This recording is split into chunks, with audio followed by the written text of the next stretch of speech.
following content examines a real criminal case involving violence and loss of life. Out of respect for the victims and their families, viewer discretion is strongly advised. Good evening, everyone. A family is desperately searching for a Fargo woman who is 8 months pregnant. Today, choppers and search dogs were used to try and find Savanna LaFontaine-Greywind. WDAY6 reporter Sarah Rudlang tells us how she's been missing for more than 48 hours now and why family believes she may be in danger.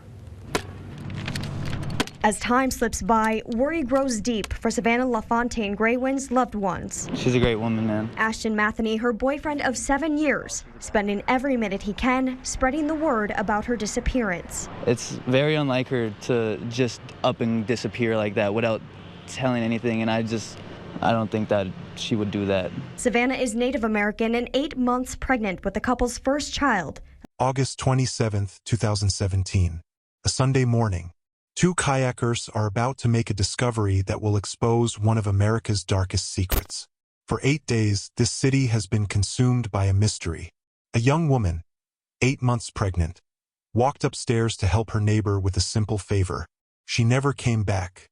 But here's what nobody knew yet. The neighbor's secret wasn't just one lie. It was 3. A fake pregnancy, a stolen baby, and a body wrapped in plastic, hidden in plain sight for over a week.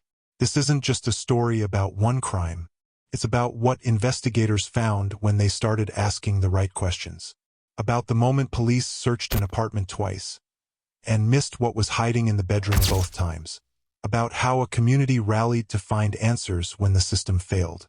And about the twist that would come in the courtroom when the person who committed murder would walk away without a murder conviction.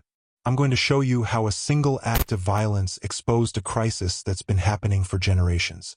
How one woman's name became federal law, and why thousands of families are still searching for answers. But first, you need to know who Savanna LaFontaine-Greywind really was. Because this case, it almost didn't get investigated at all. Welcome to True Crime Mind Studio. Tonight we explore a horror so sinister, it's etched in your memory forever. If you're ready to dive deep into cases that expose the darkest corners of human deception, hit that subscribe button, smash the like, share this video, and let us know in the comments where you're watching from and if you've heard of this case before. Now, let's get into it. But before I show you what police found in that apartment, before I reveal the 3 lies that nearly let 2 killers escape, you need to understand why this case almost never got investigated at all. And that starts with knowing who Savannah really was. Fargo, North Dakota. Population around 120,000. A city that straddles the border with Minnesota. Known for cold winters, friendly people, and a sense of safety. The kind of place where neighbors know each other. Where people trust each other. Savanna LaFontaine-Greywind was 22 years old in the summer of 2017. She was a member of the Spirit Lake Nation, one of the Dakota tribes of North Dakota. By all accounts, she was everything you'd hope to find in a young person. Kind, generous, always willing to help. Her family was tight-knit. She lived with her parents, Joe and Norberta, in a modest apartment building on the north side of Fargo, and she was 8 months pregnant. She and her boyfriend, Ashton Matheny, were preparing to welcome their first child, a little girl they'd already named, Paisley Jo. In those final weeks of pregnancy, Savannah was doing what expectant mothers do. Preparing, nesting, dreaming about the future. She was excited, nervous, ready to become a mom. On the 3rd floor of that same apartment building lived a couple. Brooke Cruz, 38, and her boyfriend Hoehn, 32. Neighbors passing in the hallway. But beneath the surface, their lives were chaotic, troubled, and about to intersect with Savannah's in the most horrific way imaginable. Brooke Cruz had 7 children from previous relationships. She had no contact with any of them. Hoehn had 2 children from prior relationships, also estranged. Their relationship was volatile. Neighbors reported hearing fights through the walls, shouting, doors slamming, the sounds of a couple in crisis. And there was something else. Something that would become crucial to understanding what happened next. Brooke Cruz was telling people she was pregnant. She'd been saying it for months. showing off maternity clothes, talking about due dates. There was just one problem. She wasn't pregnant. In the psychological literature, there's a term for what Brooke Cruz was experiencing. It's called pseudocyesis, false pregnancy, or in more extreme cases, it's part of a delusional disorder. Women experiencing this condition genuinely believe they're pregnant. They may even exhibit physical symptoms. But Cruz's case appears to have been something more calculated, more sinister. She was using the lie to hold onto her relationship with William Hoehn, to give him a reason to stay. And as her supposed due date approached, as questions mounted, as the lie became impossible to maintain, Brooke Cruz made a decision that would destroy multiple lives. She decided to get a baby, any way she could, and she knew exactly where to find one, just one floor below. What I'm about to tell you happened in less than 3 hours. 3 hours that would end one life, begin another, and set in motion a cover-up so brazen that even when police searched the apartment, not once but twice, they'd miss the most critical piece of evidence. But let me start at the beginning of that Saturday. Saturday, August 19, 2017. It's late afternoon in Fargo. The temperature is warm. Savanna LaFontaine-Greywind is at home with her family. Just a typical Saturday, or so it seems. Around 1 p.m., there's a knock on the LaFontaine-Greywind's apartment door. It's Brooke Cruz from upstairs. She has a request. She says she's working on a sewing project, making a dress, and she needs someone to model it. Would Savannah help? She'll pay $20. It's such an ordinary request, the kind of favor neighbors do for each other. And Savannah, characteristically kind and helpful, agrees. At 1:24 p.m., Savannah texts her mother and her boyfriend. She tells them she's going upstairs to help the neighbor with a dress. It's the last communication anyone will receive from Savanna LaFontaine-Greywind. What happened next in Brooke Cruz's third-floor apartment wasn't discovered until much later. But court testimony and Cruz's own confession would eventually fill in the horrifying details. Savannah goes upstairs, trusting, unsuspecting. Within minutes, Brooke Cruz attacks her. According to Cruz's later testimony, she pushed Savannah during a confrontation, causing her to fall and hit her head on the bathroom sink. Savannah loses consciousness, and then Brooke Cruz does the unthinkable. Using a box cutter, a simple utility knife, she performs a crude cesarean section on the unconscious woman. She cuts into Savannah's abdomen and removes the baby. The apartment below later told investigators they heard banging sounds that afternoon. Bang, bang, bang, coming from the bathtub overhead. The sounds lasted about 20 minutes. Then they heard the shower turn on. They didn't think much of it.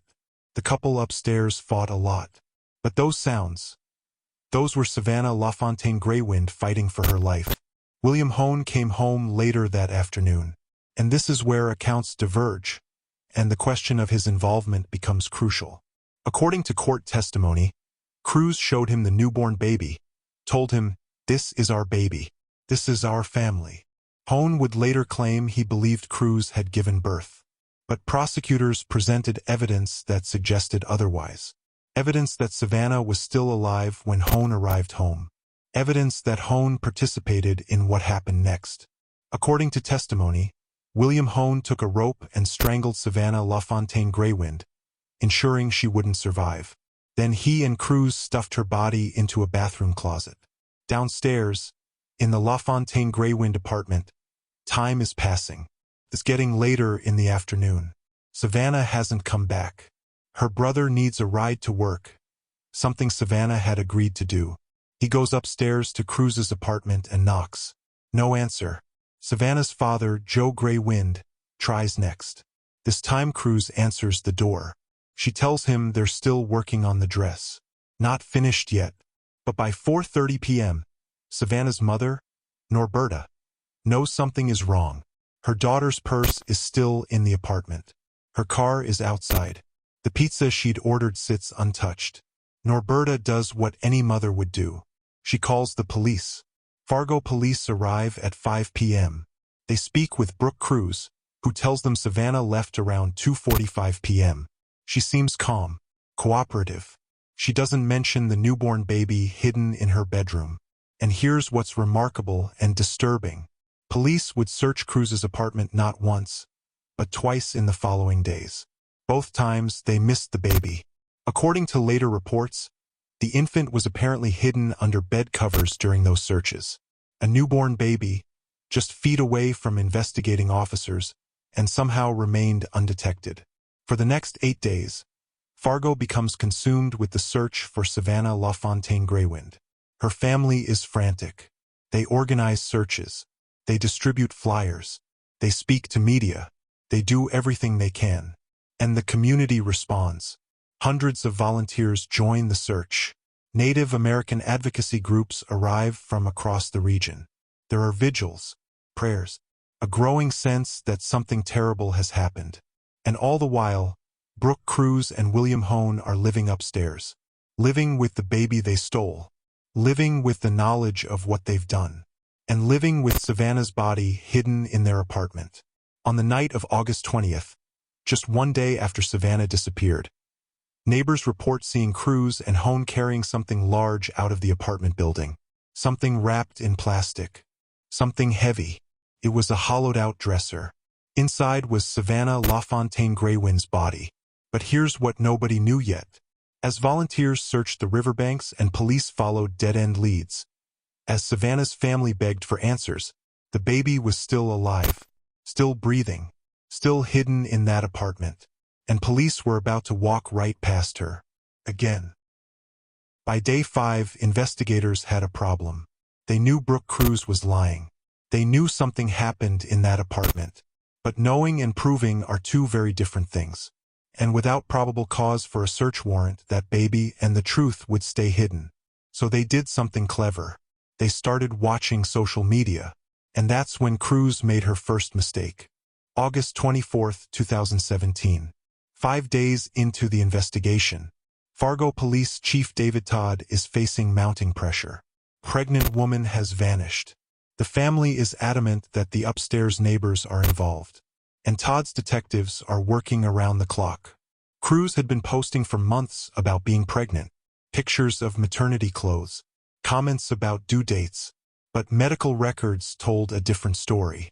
She hadn't been to a doctor, no prenatal care, no confirmation of pregnancy, and then suddenly, she's posting photos of a newborn baby. But investigators had a problem. They needed a search warrant, and to get a search warrant, they needed probable cause. They needed evidence. And then they got a break. Neighbors reported seeing something strange on the night of August 20th, just one day after Savannah disappeared. Cruz and Hoehn, carrying something large and heavy out of the apartment building. Something wrapped in plastic. At night, when they thought no one was watching. It was a dresser. But here's what made investigators suspicious.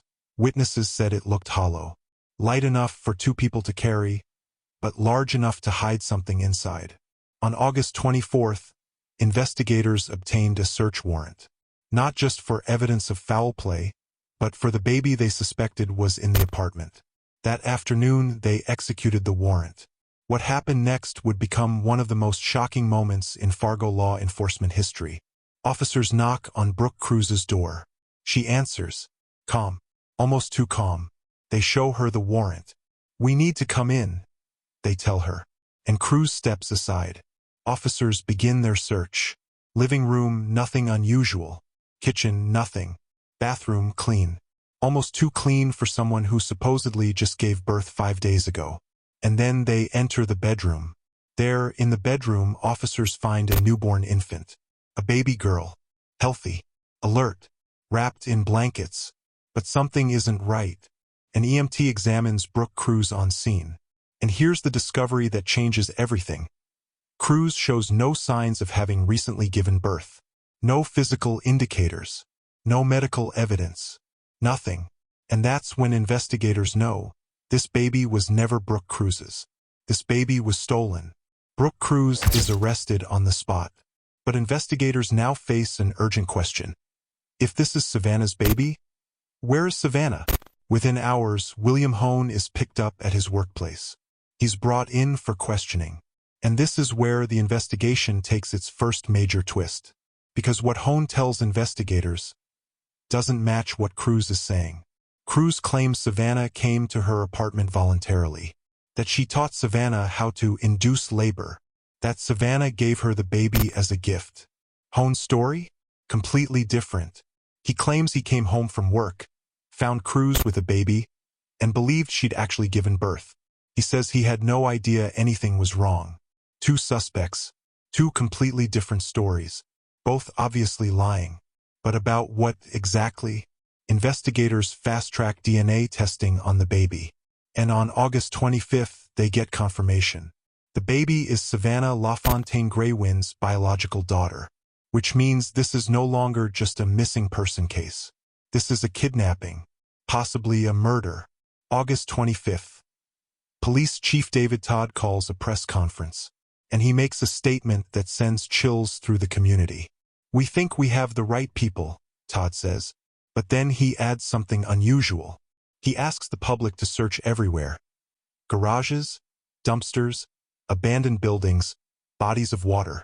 He's telling the community, without saying it directly, we're looking for a body. Ready? This is Chief David Todd with the Fargo Police Department making a statement regarding the Savanna Greywind missing persons case. The Fargo Police Department has put all of its resources towards solving this case from the beginning. We've had 35 detectives, 4 sergeants, 2 lieutenants, and a deputy chief overseeing this investigation. We've also asked for assistance from outside agencies and used 3 aircraft, watercraft, and canines in trying to find Savanna Greywind. Yesterday, we were able to develop some information that led to a search warrant, which was conducted today. When we conducted the search warrant at the suspect residence, we discovered an infant that appears to be a newborn infant. At this point in time, we're not able to confirm if that newborn infant is Savanna Greywind's child or not, and at this time, we do not have information that tells us where Savanna Greywind is. We have 2 people detained right now for questioning, and the investigation is proceeding. We ask people to be patient with us because this is at a critical juncture of the investigation, and we want to make sure we're as thorough as possible so that we can get the correct answers to all the questions that people have. Thank you for your patience, and stay tuned to our Facebook page as we put out further information. Thank you. For the next 2 days, the search intensifies. Volunteers comb the riverbanks. Dive teams search the water. K-9 units track scents. Everyone knows time is running out. August 27th, 2017. Sunday morning. The sun is just coming up over the Red River, about 6 miles north of Fargo. 2 kayakers are out on the water. It's quiet, beautiful, the kind of North Dakota morning that makes you grateful to be alive. And then they see it. Something in the water. Something that shouldn't be there. At first, they think it's debris. Trash. Maybe something that fell off a boat. But as they get closer, they realize what they're looking at. It's a body, wrapped in plastic, floating in the river. The Savanna LaFontaine-Greywind. Within hours, the scene is swarming with investigators. The Cass County coroner is called. The FBI joins the investigation, and the grim task of processing the scene begins. The preliminary findings are devastating. Savannah died from asphyxiation. She was strangled. But the evidence also confirms what investigators suspected. She'd been subjected to a crude cesarean section while still alive. The timeline suggests she survived the attack initially, that she was alive when Brooke Crews cut into her abdomen, that she was still breathing when William Hoehn came home, and that's when everything changed. Detectives have to make the call no one wants to make. They drive to the LaFontaine-Greywind home. They knock on the door. For Savannah's family, the discovery brings heartbreak and relief in equal measure. They knew. They'd known from the beginning something terrible had happened. Now they had confirmation. But in the midst of tragedy, there's something else. Something that feels impossible. Baby Hazley Joe is alive. Healthy. Safe. In September 2017, Ashton Matheny, Savannah's boyfriend and Hazley Joe's father, is granted custody of his daughter. The baby that was stolen from her mother's womb would be raised by her biological father with the support of her grandparents and extended family. But now investigators face a critical question, the one that will define the entire legal case. Who actually killed Savanna LaFontaine-Greywind? Was it Brooke Cruz acting alone? Or did William Hoehn help? And if he helped, was it before or after Savannah died? But here's what's about to make this case even more disturbing. When Brooke Cruz finally tells the truth about what happened in that apartment, when she describes in graphic detail who did what, a jury is going to decide that's not enough. Because sometimes in America, even when you know who the killer is, even when they confess, even when there's testimony about a rope and a woman struggling to breathe, justice still finds a way to fail. For months after Savannah's murder, everyone thought they knew how this would play out. 2 defendants, 2 trials, 2 murder convictions, life in prison for both. Clean, simple, justice. But this case was about to prove that justice is never simple. And what happened in that Fargo courtroom would leave a family devastated and a community asking, how is this possible? December 11, 2017. For months after Savannah's murder, the Cass County Courthouse in Fargo is packed. Media from across the region, curious onlookers, and in the back, sitting quietly, Norberta and Joe Greywind. Everyone expects this to be a preliminary hearing, another procedural step on the long road to trial. But Brooke Cruz's defense attorney has called this hearing for a reason, and what's about to happen will change everything. Brooke Cruz is led into the courtroom wearing an orange jail uniform, handcuffs, leg chains. She sits down and the hearing begins. Judge Frank Rochek looks at Cruz. How do you plead to the charge of conspiracy to commit murder? Guilty. The courtroom erupts. This wasn't expected. Cruz wasn't supposed to plead guilty today. She was supposed to fight this. Her attorney had been preparing for trial. But now, prosecutor Leah Vist stands up. And for the first time publicly, she reveals exactly what happened in that apartment. The defendant, Vist says, lured Savanna LaFontaine-Greywind, who was 8 months pregnant, up to her apartment as part of a conspiracy to murder Savannah and steal her unborn baby. Savannah died as a result of homicidal violence that had been inflicted on her by the defendant and her co-defendant. Her co-defendant. That means both of them, Cruz and Hoehn, both responsible for Savannah's death. As the charges are read, Cruz begins to cry. She's choking up, biting her lip, looking down. And when asked if she agrees to the facts as stated by the prosecutor, she mouths, barely audible, yes. When the hearing ends, just over 5 minutes after it began, Norberta LaFontaine-Greywind does something she hasn't done in months. She smiles. She hugs family members, supporters. For the first time since August, there's a sense of relief, of closure. One person has admitted guilt, has taken responsibility. On February 2, 2018, Brooke Cruz returns to court for sentencing. Judge Rochek has a decision to make. Does he show mercy? Consider her mental state? Her troubled past? He does not. Life in prison, without the possibility of parole. Brooke Cruz will die behind bars. Before sentencing, Cruz addresses the court. She apologizes to Savannah's family. She cries. She says she's sorry. But Savannah's family sits silently. No forgiveness. No acknowledgement. Just quiet, painful grief. One down. One to go. I am guilty, and I deserve every year I get. I just wanted them to know that I am sorry for what I did. Now comes William Hoehn's case, and this is where the story takes a turn nobody saw coming. March 20th, 2018. Hoehn's trial begins. He's charged with conspiracy to commit murder, conspiracy to commit kidnapping, and providing false information to investigators. But he's pleading not guilty to all charges. His defense strategy is simple. He claims he didn't know what Cruz had done until after the fact. That he came home from work, found Cruz with a baby, and believed she'd actually given birth. That he's not a murderer. The prosecution, meanwhile, has a star witness. Someone who was there. Someone who knows exactly what happened. Brooke Cruz herself. Cruz takes the stand and testifies against her former boyfriend, and her testimony is explosive. She describes in graphic detail what happened on August 19th. How she lured Savannah upstairs. How she attacked her in the bathroom. How she performed the cesarean section with a box cutter while Savannah drifted in and out of consciousness from blood loss. And then she describes what happened when William Hoehn came home. According to Cruz, she showed him the baby. Told him, "This is our baby. This is our family." And then, according to Cruz's testimony, William Hoehn looked at Savannah, still alive, barely conscious, bleeding, and made a decision. He grabbed a rope, and he strangled her. The courtroom is silent, stunned.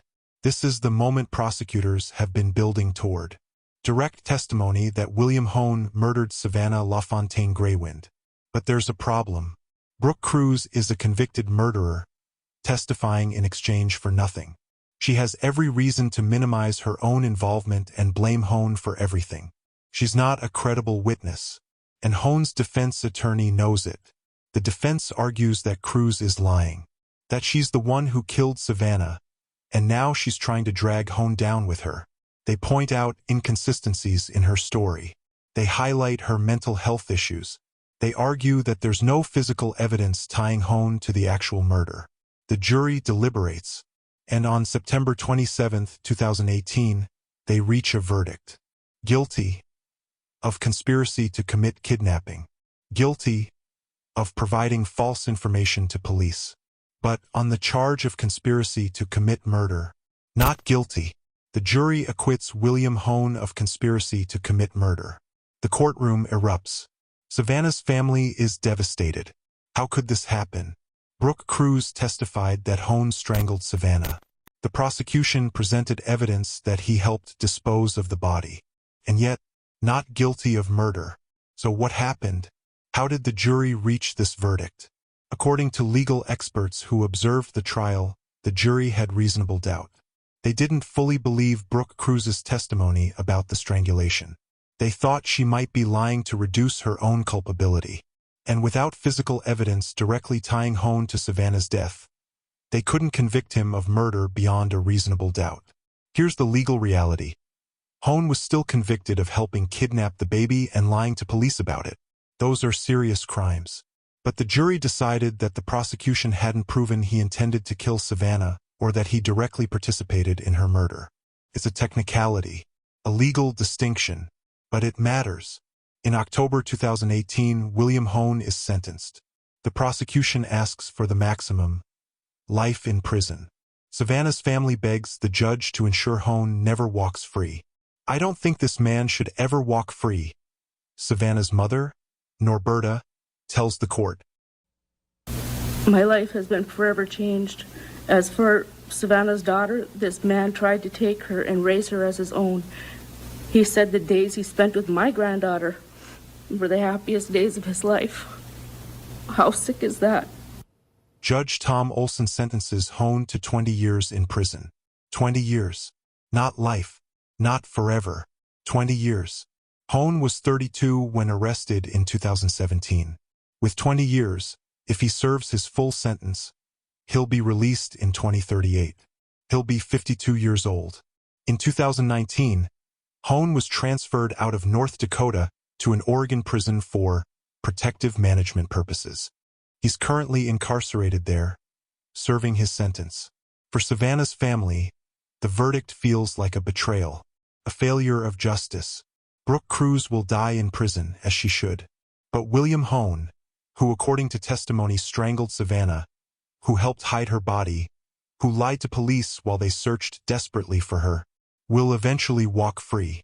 This is the uncomfortable reality of the American justice system. Sometimes, even when we think we know what happened, proving it beyond a reasonable doubt is impossible. Sometimes, even when justice is partially served, it feels incomplete. But if you think this story ends with an imperfect verdict and a family's grief, you're wrong. Because what happened next, what Savannah's family did next, would change everything. They turned their tragedy into a movement, their loss into legislation, their grief into change that would affect thousands of families across America. But before I show you how Savannah's name ended up on a federal law signed by the president, before I reveal why this case became a turning point in American history, you need to understand the crisis that's been hiding in plain sight. A crisis so vast, so systemic that Savannah's case, as horrific as it was, is just one story among thousands. And here's the most disturbing part. Most of America has no idea it's even happening. I'm about to show you numbers that will shock you. Statistics that reveal one of America's darkest ongoing failures. But more than that, I'm going to show you why Savannah's case was different and why that difference matters. Because the real question isn't just what happened to Savanna LaFontaine-Greywind. The real question is, how many other Savannahs are out there right now, missing, murdered, and forgotten? Here are some numbers you need to know. In 2017, the year Savannah was murdered, over 5,600 Native American women and girls were reported missing. Murder rates against Indigenous women are 10 times the national average. 84% of Native women experience violence in their lifetimes. 56% experience sexual violence. And here's the most disturbing statistic of all. 97% of these women are victimized by non-Native perpetrators. This is what's known as the Missing and Murdered Indigenous Women and Girls Crisis, MILG for short. It's not new. It's been happening for generations. But it's been largely invisible, ignored, dismissed. Part of the problem is jurisdictional complexity. When crimes occur on tribal lands or involve Native victims, questions arise about who has the authority to investigate. Is it tribal police, local police, state police, federal authorities? Often, these agencies don't communicate effectively. Cases fall through the cracks. Families are left without answers. But Savannah's case was different. It happened in Fargo, off tribal land. Local police had clear jurisdiction. The community rallied. Media paid attention. And prosecutors aggressively pursued justice. Journalist Mona Gable, who wrote a book about Savannah's case, said that Savannah's case became a flashpoint because of the community response. People were just horrified, Gable said in interviews. They weren't going to accept what had happened to her. They wanted more done. And that's exactly what happened. Savannah's murder became a catalyst for federal legislation. In October 2017, just 2 months after Savannah's death, Senator Heidi Heitkamp introduced legislation called Savannah's Act. Named in honor of Savanna LaFontaine-Greywind, the bill aimed to improve data collection on missing and murdered Native Americans, clarify responsibilities of tribal, federal, state, and local law enforcement, increase coordination among different law enforcement agencies, empower tribal governments with resources and information, and require the Department of Justice to develop protocols for responding to these cases. The bill passed the Senate unanimously in December 2018, but it stalled in the House. Senator Heitkamp lost her re-election, and the legislation languished. But advocates didn't give up. Senators Lisa Murkowski and Catherine Cortez Masto reintroduced the bill in 2019. Representatives Deb Haaland and Norma Torres championed it in the House. On October 10, 2020, over 3 years after Savannah's murder, President Donald Trump signed Savannah's Act into law. It was a bipartisan achievement, a rare moment of unity in an increasingly divided political landscape. That same day, Trump also signed the Not Invisible Act, companion legislation that created an advisory committee to address violent crime against Native Americans more broadly. Today, Savannah's Act requires the Department of Justice to work with tribal governments to improve data collection and law enforcement response.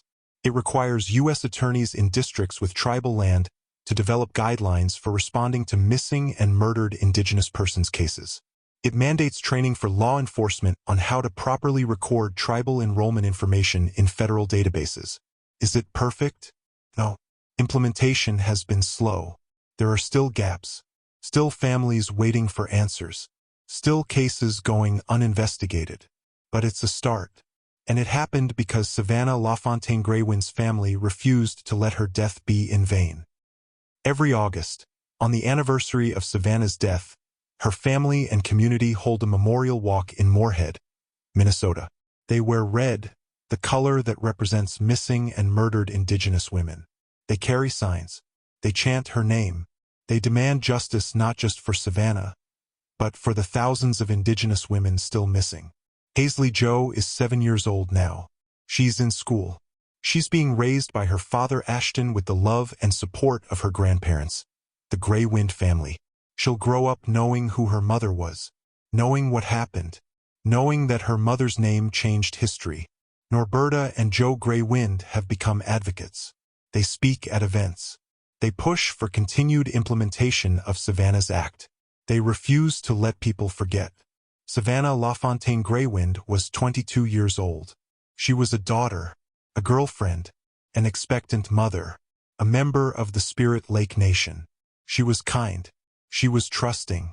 She was betrayed in the most horrific way imaginable. But she's also more than a victim. She's a catalyst, a symbol, a reminder that Indigenous women's lives matter, that their disappearances and deaths must be investigated with the same urgency, the same resources, the same commitment that would be given to anyone else. Savannah's Act is law, but the work isn't done. There are still thousands of missing Indigenous women, thousands of families waiting for answers, thousands of cases that need investigation. Savanna LaFontaine-Greywind's legacy is this: her death must not be forgotten, and the deaths and disappearances of Indigenous women everywhere must finally be seen, acknowledged, and addressed. In memory of Savanna LaFontaine-Greywind, 1995 to 2017, and all missing and murdered Indigenous women. Brooke Cruz is serving life without parole at North Dakota State Penitentiary. William Hoehn is serving 20 years in Oregon, eligible for release in 2038. Hazley Jo is thriving with her father and family. For more information about missing and murdered Indigenous women, visit the National Indigenous Women's Resource Center at niwrc.org, or learn about Savannah's Act implementation at justice.gov/tribal/MIP.